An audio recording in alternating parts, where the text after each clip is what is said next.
오늘은 그리스도의 영광과 성경의 예언이라는 제목으로 말씀을 나누겠습니다. 자, 여러분, 베드로 후서는 당시 예수 그리스도를 부인하고 또 거짓된 삶으로 인도하고자 했던 거짓 교사들, 그리고 이단들을 향해서 우리 베드로가 설교한 말씀입니다. 특별히 오늘 본문은 또 예수님께서 재림하신다는 사실을 부인하는 이단들을 향해서 변증의 설교를 하고 있는 내용입니다. 여러분, 우리가 믿음 안에서 경건 생활을 잘 유지하기 위해서는 바른 구원의 진리를 알아야 됩니다. 교회를 아무리 오래 다녀도 우리가 구원의 진리를 정확하게 알고 있지 못하면 어떻게 해요? 순간 흔들려요. 주변에서 와서 이단들이 흔들면 흔들려요. 또 바른 구원의 진리를 알기 위해서는 그 구원을 주시는 하나님을 잘 알아야 되겠죠. 그리고 또 예수님께서 우리를 향해 주신 약속의 말씀을 잘 알아야 됩니다. 여러분, 예수님께서 우리에게 주신 약속의 말씀이 무엇입니까? 다시 오셔서 우리를 완전히 구원해 주시겠다는 거예요. 지금은 하나님께로 돌아가 계시지만 그 예수께서 다시 재림하셔서 주님이 재림하실 때에는 이 땅에 잠자는 모든 자들, 죽은 자들이 다 새로운 몸을 입고 부활하게 된대요. 그때는 우리 모두가 다 부활하게 될 거예요. 근데 물론 이런 말씀이, 이 재림에 대한 말씀이 사실은 우리에게 잘 안 와닿죠. 그렇죠? 에이, 설마 지구에 종말이 올까?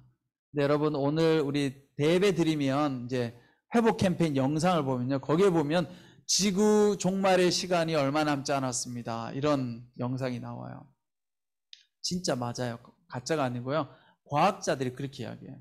제가 아마 작년에도 그런 말씀 잠깐 드렸는데, 제가 벌써 지금부터 20년 전이죠. 대학교를 다닐 때, 그때 과학자인 교수님이, 유명한 과학자인 교수님이 그런 이야기를 하셨어요. 지구 멸망의 온도계가 1도 남았습니다. 심각. 환경 문제가.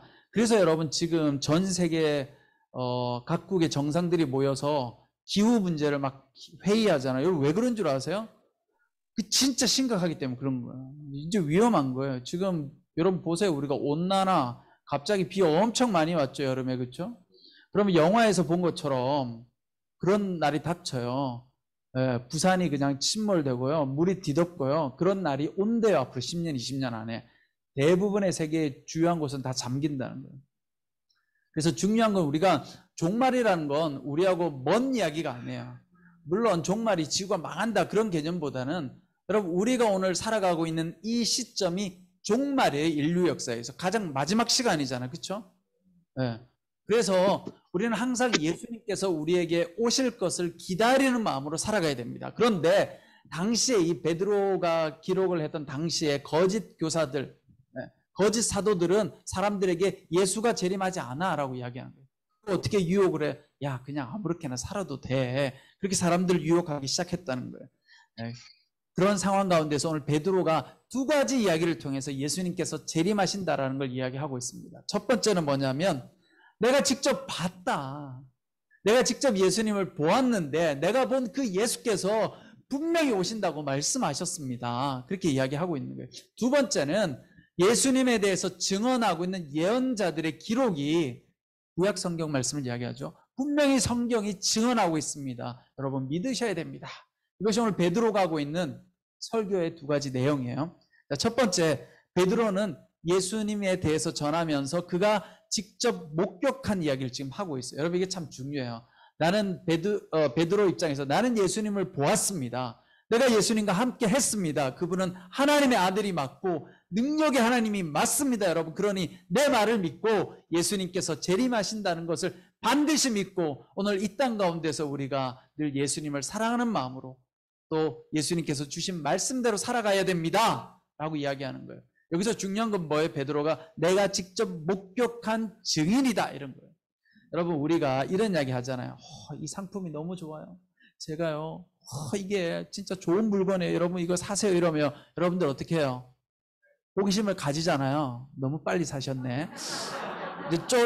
좀 탐색을 하잖아요. 이렇게 탐색하면서 너가 정말 믿음이 좋으세요, 역시.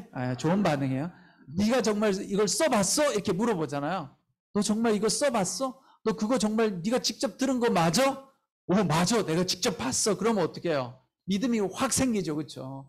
그런데 아니, 나도 전에 들었어. 이러면 그래? 믿음 별로 안 생겨요. 제가 아는 목사님이 늘 이렇게 이제 담임 목사님이니까 말씀을 전하고 저한테 이게 말씀을 전한 감동을 주체를 못해가지고 저한테 맨날 자랑을 하세요. 뭐라고 이야기하냐면 본인이 말씀을 전했는데 그날 말씀을 전하고 이제 예배가 끝났는데 성도님이 오셔서 70 넘으신 노 성도님이 오셔서 이렇게 고백했다는 거예요. 목사님, 제가요 평생 교회를 다녔지만 가슴 뛰는 일이 별로 없었는데요, 오늘 목사님 말씀을 듣고 예수님에 대한 말씀을 듣고 제 가슴이 뛰었어요. 제가 다시 뜨겁게 믿음 생활해야 되겠다는 마음이 생겼어요. 이런 고백을 하더라는 거예요. 그걸 막 저한테 자랑하는 거예요. 여러분들 중에도 그런 분들이 있을 줄 믿습니다. 분명히 있을 것 같은데, 그렇죠? 예배 드리고 막 믿음으로 살아야지. 근데 그 목사님 그렇게 저한테 막 간증을 하는데 제가 믿어지는 거예요. 왜냐하면 그분이 경험한 이야기니까. 마찬가지인 거예요. 오늘 베드로가, 여러분, 내가 전에 들은 이야기거든요.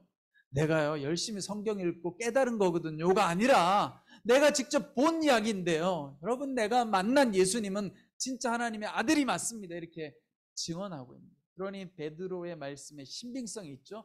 그런데 베드로가 직접 목격한 예수님의 내용이 무엇인가, 오늘 본문에 또 설명이 나와 있습니다. 베드로가 아주 감동적으로 예수님과의 만남의 경험의 스토리가 있는데, 우리가 다 아는 이야기, 복음서에 나오는 예수님께서 제자들, 수제자 3명을 데리고, 베드로, 야고보, 요한을 데리고 산에 올라가죠. 그래서 오늘 본문에 보면 거룩한 산 이렇게 표현되어 있어요. 18절에 보면 우리는 그 거룩한 산에서 그분과 함께 있을 때, 이게 복음서에 보면 변화산이라고 이야기해요. 변화산. 그럼 변화산 이야기 아시죠? 예수님이 제자들하고 갔는데 거기서 하나님의 음성이 들려오는 거예요. 제가 몇 주 전에 설교했는데 하나님께서 예수님을 향해서 뭐라고 해요? 이는 내 사랑하는 아들이요 기뻐하는 자라, 이렇게 말씀한 거예요. 그런데 그때는 복음서를 읽을 때는 예수님만 저 이야기를 들었나 했는데, 오늘 베드로가 뭐라고 이야기해요? 나도 그걸 들었어요, 이렇게 이야기하는 거예요. 예수님만 들은 게 아니라 제자들도 들은 거예요. 여러분, 성경에 하나님께서 내가 사랑하는 아들이야 라고 고백하는 내용이 있어요. 고백이 아니라 하나님께서 그렇게 선포하신 내용이 있어요. 없잖아요. 이게 어마어마한 사건인 거예요. 이거 베드로가 전율을 느낀 거죠.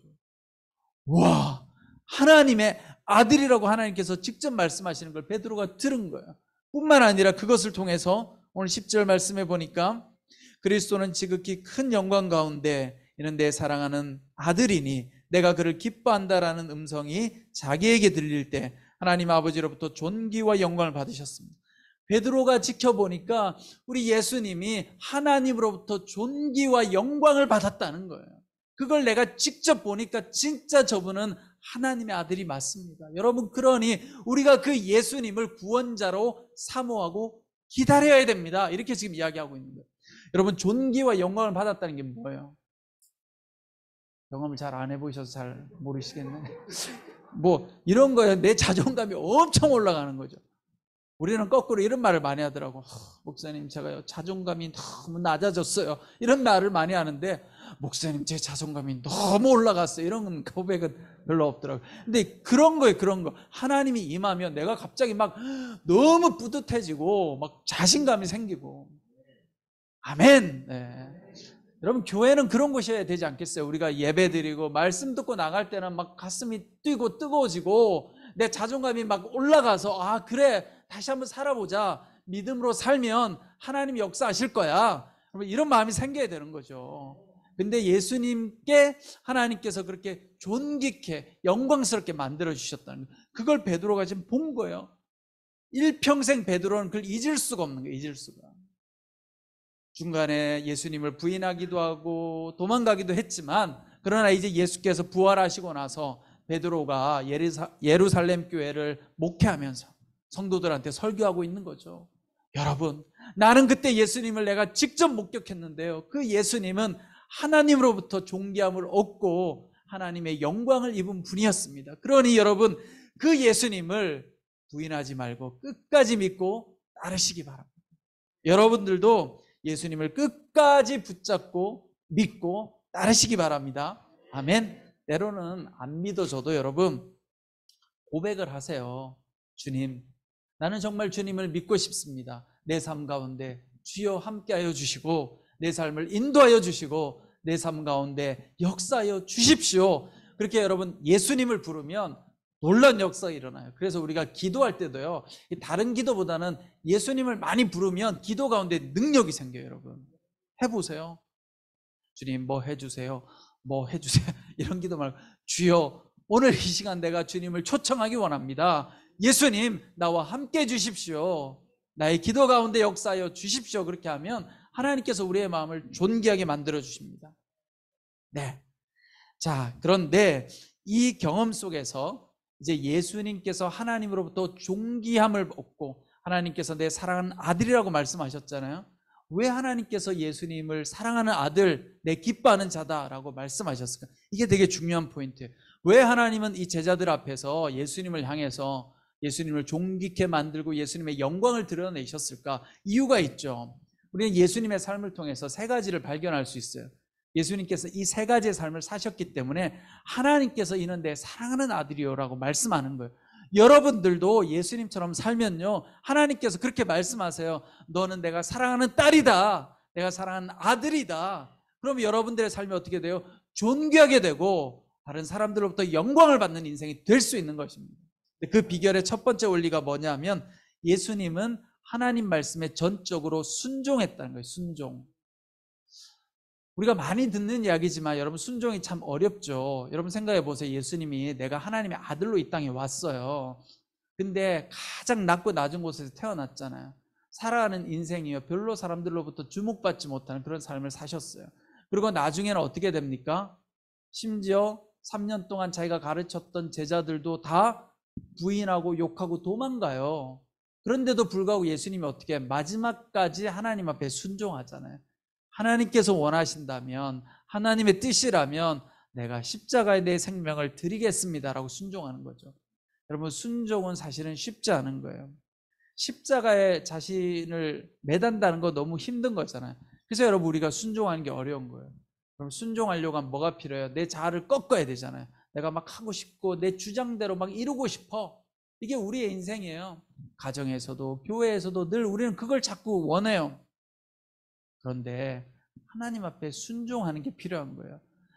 내 자아를 내려놓는 거, 이게 굉장히 어렵죠. 그런데 하나님 앞에 그렇게 순종하니까 하나님께서 예수님을 사랑하는 아들이요, 기뻐하는 자다.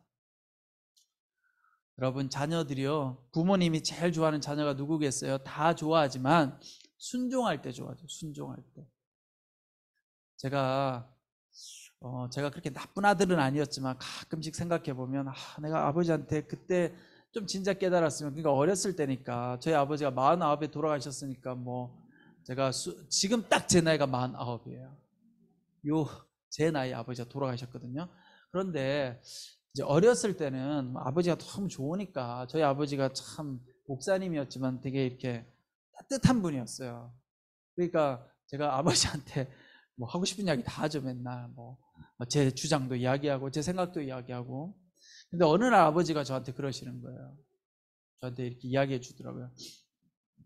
은규야, 내가 어떤 이야기를 할 때 제가 이제 대들 때가 있을 거 아니에요. 아버지한테 아버지 그거 아닌 것 같아요 이렇게 그러더라고요. 그런데 아빠가 이야기하면 그때는 네 생각이 다르더라도 네 알겠습니다 라고 해주면 좋겠다는 거예요. 마음이 상한다는 거예요, 아버지 입장에서. 네? 여러분 우리가 부모님들한테 이렇게 하고 싶은 이야기 다 하면 우리는 어떤 마음에, 부모님은 마음이 넓으니까 뭐 내 말 다 들어주겠지, 우리가 이렇게 생각할 때가 많잖아요. 그렇지 않다는 거예요. 그러면서 저희 아버지가 그러더라고요. 나중에 근데 며칠 지나고 내가 기분이 좋을 때 와서 다시 아버지 근데 사실은 저는 이렇게 생각해요, 혹은 이거 좀 해주세요, 이렇게 이야기하면 아버지가 들어주겠다는 거예요. 그럼 이게 중요한 원리예요. 하나님 앞에도 마찬가지죠. 근데 여러분 우리가 보이지 않는 하나님께 순종하는 거 어렵잖아요. 그러면 보이지 않는 하나님께 순종한다는 게 뭐예요? 결국은 보이는 교회에 순종하는 거예요. 교회의 질서, 영적 권위에 순종하는 거예요. 그게 어렵죠. 내 생각하고 다를 수도 있고. 근데 그때 순종하면 하나님께서 그 순종하는 모습을 보고 하나님께서 역사하신다는 거예요. 여러분 그게 순종의 훈련입니다. 두 번째는 예수님께서는 스스로를 낮추시고 매일 기도하셨다는 거예요. 여러분, 예수님 복음서를 읽어보면 항상 예수님께서 어떻게 하세요? 늘 큰 사역을 하고 나서 새벽 미명에 나가서 홀로 기도하시니 뭐 이런 표현들이 나오잖아요. 늘 기도하셨어요. 기도. 그럼 기도하지 않으면 우리의 생각이요 점점 세상적으로 바뀌어요. 기도하지 않으면 우리 가슴이 점점 식어지고 무디어지고 차가워지고요 냉철해져요. 그래서 자꾸 가시가 생겨나요. 그럼 하나님 앞에 엎드려서 기도하다 보면 마음이 부드러워지고 온유해지고 사랑하는 마음이 생기는 거예요. 여러분, 예수님은 기도하심으로써 그 힘든 십자가의 짐을 마지막까지 완수할 수 있었던 거예요. 여러분들이 기도하면 하나님께서 여러분들을 보시고 이는 내 사랑하는 아들이요 내 사랑하는 딸이요 라고 말씀하실 것입니다. 세 번째는 하나님께서 기뻐하셨던 이유는 예수님께서 끊임없이 복음을 전하셨기 때문에. 여러분, 복음이 뭐예요? 좋은 소식이잖아요. 굿뉴스. 자, 좋은 소식을 전해주면 그 좋은 소식을 듣는 사람도 어떻게 돼요? 마음이 기뻐하잖아요. 기뻐지잖아요. 그렇죠? 마음이 좋아져요. 그렇게 좋은 소식이 세상 가운데 하나 둘 전해지면 세상이 좋은 소식으로 가득 차면 세상에 평화가 임하죠.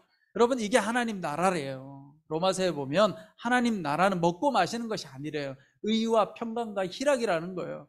우리가 잘 먹고 잘 마시는 거 중요하지만 진짜 하나님 나라는 뭐냐? 정의가 이루어지는 거. 우리 가운데 평화가 이루어지는 거. 우리 가운데 기쁨이 충만한 거. 그런데 그렇게 하려고 하면 복음을 전하는 삶이어야 된다. 자, 이렇게 예수님께서 하나님 앞에 순종하셨기 때문에 하나님께서 내 사랑하는 아들이요 기뻐하는 자라고 말씀하셨고, 베드로는 그걸 보고 나서 지금 우리 성도들에게 설교하고 있는 거예요. 여러분, 내가 직접 본 그 예수님을 여러분들한테 전합니다. 그러니 예수님의 재림을 믿고 기도하고 기다리십시오. 자, 두 번째 오늘 말씀에서 베드로가 하는 이야기는 19절 말씀에 보면 구약의 예언자들이 우리 예수님의 재림을 증언하고 있다는 거예요. 19절 말씀 보면 또 우리에게는 더 확실한 예언의 말씀이 있으니 여러분은 동이 터서 여러분의 마음속에 샛별이 떠오를 때까지 어두운 곳을 비추는 등불처럼 이 말씀에 주목하는 것이 좋겠습니다. 자, 이게 뭐예요? 구약의 성경 말씀을 이야기합니다. 내가 직접 눈으로도 보고 또 이제까지 성경을 통해서도 그 예수님에 대해서 증언하고 있으니 여러분, 이 예수 그리스도를 끝까지 붙들고 믿으십시오. 여러분, 인생이 힘들어지고 삶이 점점 안 풀리면 우리 마음속에 정말 예수님 있는 게 맞아? 내가 오늘 한마음 나간다고 해서 뭐가 변화가 일어날까? 이런 마음이 생겨요. 그게 바로 사탄이 주는 마음이죠. 불신은 사탄이 주는 마음이에요. 미움, 원망은 사탄이 주는 말씀이에요. 근데 그걸 이길 수 있는 방법은 뭐예요? 자꾸 성경을 읽는 거죠. 오늘 성경 말씀에 따르면 여러분, 예수님은 재림자가 맞습니다. 어느 아버지가 이제 아들이 졸업하는, 고등학교를 졸업하는 아들이 있었는데요. 이 고등학교를 졸업하는 아들이 아버지에게 요청을 합니다. 아버지, 제가 이번에 졸업하는데 선물로 이제 제가 대학생이 되니까 차를 한 대 사주세요. 아들의 선물이 굉장히 커요. 그렇죠? 그렇게 이야기했어요. 그랬더니 이 아버지가 아들의 요청을 받아서 선물을 사줬을까요? 안 사줬어요. 안 사주고 성경을 선물로 줍니다. 아들이 이제 대학에 들어가는데 기숙사에 들어갈 때 기숙사에 들어가는 아들에게 이 아버지가 성경 한 권을 주면서 이렇게 이야기합니다. 빌립보서 4장 19절을 읽어라 아들아, 이렇게 이야기한 거예요. 근데 아들 입장에서는 아니 아버지한테 좀 자동차 한 대 사달라고 했는데 아버지가 안 사주시니까 이제 삐진 거죠. 그래가지고 화가 나서 아버지가 주신 성경책을 그냥 툭 던져놓은 거예요. 그리고 대학 생활을 4년을 지냅니다. 늘 마음속에 불만이 있었어요. 내가 그렇게 아버지한테 사달라고 했는데 아버지가 내 요청을 안 들어주시네? 그런 불만의 마음으로 4년이 지났어요. 그리고 졸업하는 어느 날 아버지가 이제 축하를 하러 왔습니다. 그래서 아들한테 묻죠. 아들아, 그 성경책 빌립보서 4장 19절 말씀을 읽었니? 그랬더니 안 읽었잖아요. 근데 아버지가 계속 이야기하는 거야. 아들아, 지금 그 성경책 어디 있어? 어쩔 수 없이 아버지가 자꾸 잔소리를 하니까 성경책 저기 구석에 먼지 쌓인 성경책을 가져옵니다. 그리고 아들아, 빌립보서 4장 19절을 한번 읽어보렴. 그래서 성경책을 딱 펼쳐가지고 어쩔 수 없이 빌립보서 4장 19절을 읽었어요. 그 내용이 뭐냐면 이런 거예요. 나의 하나님이 그리스도 예수 안에서 영광 가운데 그 풍성한 대로 너희 모든 쓸 것을 채우시리라. 그러면서 펼치니까 거기 뭐가 있어요? 자동차를 한 대 살 수표가 꽂혀 있는 거예요. 예? 아버지가 선물을 줬어요. 그리고 성경을 읽으라고 했단 말이에요. 여러분, 비유적인 이야기지만 우리가 하나님 앞에 구하잖아요. 그런데요, 잘 생각해 보세요. 행동을 해야 돼요. 아니, 아버지가 내가 아버지한테 아버지 자동차를 선물로 주세요. 그럼 그다음 뭘 해야 돼요? 차를 사러 가야 될 거 아니에요. 그럼 차를 사러 가야 되는데 이 아들은 사러 갈 생각을 안 하고 아버지가 차를 사서 딱 갖다 주기만을 원하는 거예요. 우리가 이런 기도를 할 때가 얼마나 많아요. 성경을 읽으면 성경 말씀 가운데 얼마나 많은 말씀들이 우리에게 딱 필요한 말씀을 주시려고 하나님이 지금 딱 기다리고 있는 거예요. 우리가 고민하고 어려워하는 부분에 대해서 하나님이 말씀을 주시려고, 그러면 말씀을 읽다 보면 아하, 오늘 나에게 주시는 말씀이 이것이구나. 그 말씀으로 힘을 얻고, 또 오늘 빌립보서 4장 19절이 뭐예요? 그 풍성한 대로 너희 모든 쓸 것을 채우시리라. 하나님께서 채워주시는구나. 수표를 발견하고 샀으면 벌써 샀잖아요. 근데 우리는 맨날 하늘에서 뚝 떨어지기만을 원해. 실행은 안 하고. 말씀 가운데 예언하고 있다는 거예요. 오늘 예수님께서 우리의 구원자가 되시고 다시 그 예수님이 오신다는 사실을 성경이 바로 기록하고 있다는 거예요. 그것을 오늘 베드로가 증언하고 있습니다. 그런데 오늘 이 성경은 어떤 것인가? 자, 마지막으로 첫 번째, 성경은 성령의 감동하심으로 사람들이 기록한 책이다.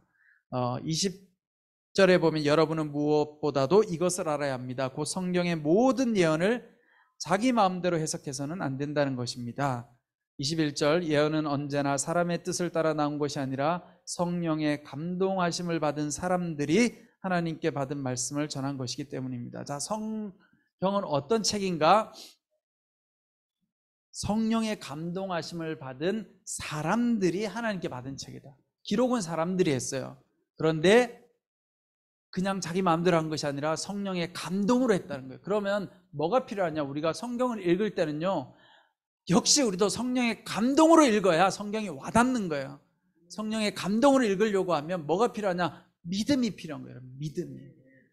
누구나 성경은 다 읽을 수 있어요. 여러분, 교회 안 다니는 분도 성경을 읽고, 훌륭한 철학자들도 성경을 읽고, 무신론자들도요, 달라이 라마도 성경을 열심히 읽어요. 여러분, 어쩌면 달라이 라마 아시죠? 저희 티베트 불교의 위대한 선지자.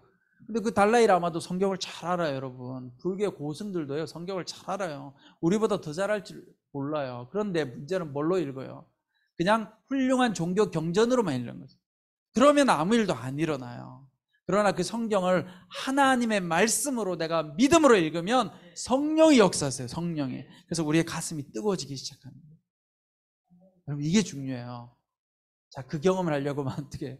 하나님, 내가 오늘 하나님 말씀을 성령으로 읽기 원합니다. 나에게 감동을 허락하여 주십시오. 그렇게 하고 읽으셔야 되는 거예요. 그냥 읽으니까 이게 재미가 없지. 그냥 읽으니까 이게 무슨 소리인지도 잘 모르고, 그렇죠? 그러니까 여러분들이 성경 읽을 때 항상 기도하시고 이렇게 읽으시면 돼요. 자, 두 번째는 오늘 성경 말씀은 20절에 보니까 자기 마음대로 해석해서는 안 된대요. 여러분, 왜 이단들이 많아요? 지금 베드로가 설교하는 이 시대에도 벌써부터 이단들이 막 생겨나요. 성경을 자기 마음대로 푸니까 문제가 돼요. 우리도 마찬가지예요. 자칫 잘못하면요, 왜 마음대로 풀겠어요? 내가 원하는 것을 얻기 위해서 합리화시키고 싶은 거예요.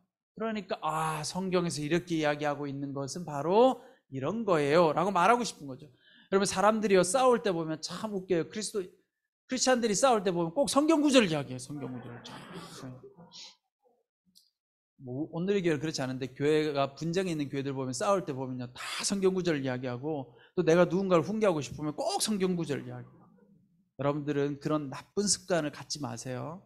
성경 말씀은 누구를 훈계하거나 공격하는 데 쓰라고 만든 말씀이 아니에요. 진짜 그분이 성경을 제대로 읽었다면 절대로 그렇게 성경 말씀을 쓸 수가 없어요. 그렇죠? 굳이 쓴다면 이렇게 해야죠. 하나님 앞에서 회개하거나 아니면 내가 용서해 주겠다고 말하거나, 그것이 아니라면 성경을 임의로 풀면 안 된다. 마음대로 풀면 뭐가 돼요? 이단이 되고 사탄이 자꾸 역사하는 거예요. 여러분, 신천지가 이단인 이유는 뭐예요? 성경을 마음대로 푸는 거예요. 성경을. 물론 이제 성경을 잘 모르면 이게 마음대로 푼 건지 안 푼 건지도 잘 모르겠잖아요. 그래서 우리가 어떻게 되냐면 또 교회의 권위에 따르면 돼요. 내가 지금 하고 있는 성경 해석이 우리 공동체 검증을 받아야 되는 거예요. 공동체. 네?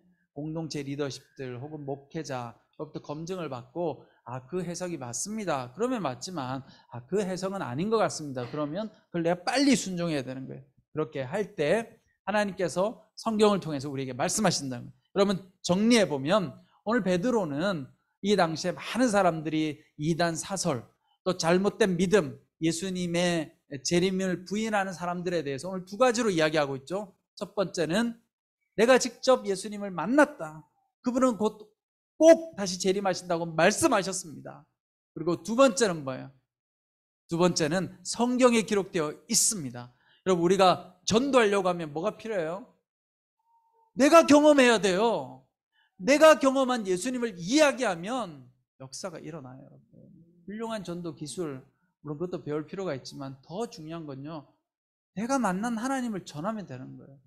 그럼 제가 좀 전도를 잘하는 편이에요. 네. 복음 전도만 잘하는 게 아니라 우리 목사님들한테 뭘 이야기하면 다 제 말 듣고 혹해요. 그런 일이 한두 번이 아니에요. 그래서 내가 가끔씩 내가 장사를 하면 참 잘하겠구나. 내가 설명하면 다 실행을 해요, 목사님들이. 무슨 책이 좋다고 하면 다 사요, 목사님들이 진짜. 제가 가서 막 추천하잖아요. 그럼 다 사고요. 이거 좋다 그러면 다 사고요.